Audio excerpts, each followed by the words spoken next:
ফরজ নামাজের পর আল্লাহর কাছে সবচেয়ে প্রিয় তাহাজ্জুদ নামাজ।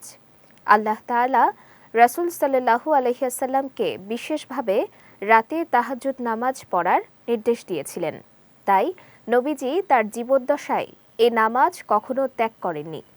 উম্মতের ওপর এটি ফরজ না হলেও সব সুন্নত নামাজের মধ্যে এটিই উত্তম। বিস্তারিত ডেস্ক রিপোর্টে।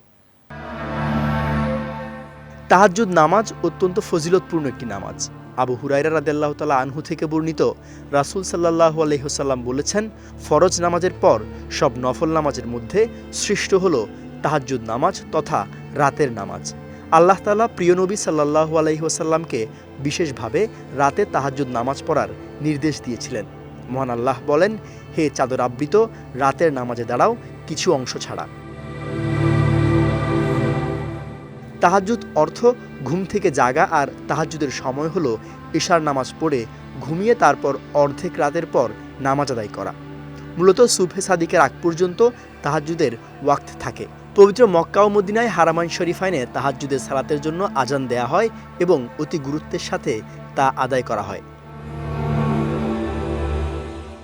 মহান আল্লাহ প্রতি রাতে আমাদের কাছের শেষ আসমানে অবতীর্ণ হন। যখন রাতের শেষ তৃতীয় ভাগ অবশিষ্ট থাকে, তখন আল্লাহ তাআলা বলতে থাকেন, কে আছো যে আমায় ডাকবে আর আমি তার ডাকে সাড়া দেব?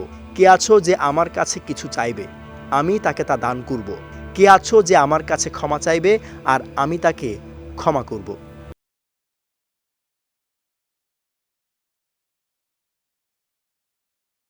রাসূল সাল্লাল্লাহু আলাইহি ওয়াসাল্লাম 2 রাকাত করে তাহাজ্জুদের নামাজ আদায় করতেন। যে কোনো সূরা দিয়েই এ নামাজ পড়া যায়, তবে নবীজি লম্বা কেরাতে তা আদায় করতেন। এই নামাজের রাকাত সংখ্যা নির্দিষ্ট নেই, 2 রাকাত করে যত রাকাত ইচ্ছা আদায় করা যায়। তবে মুফাসসিরিন একরামগণের মতে এ নামাজ ন্যূনতম 4 রাকাত আদায় করা উত্তম। বিজয় টিভি নিউজ ডেস্ক।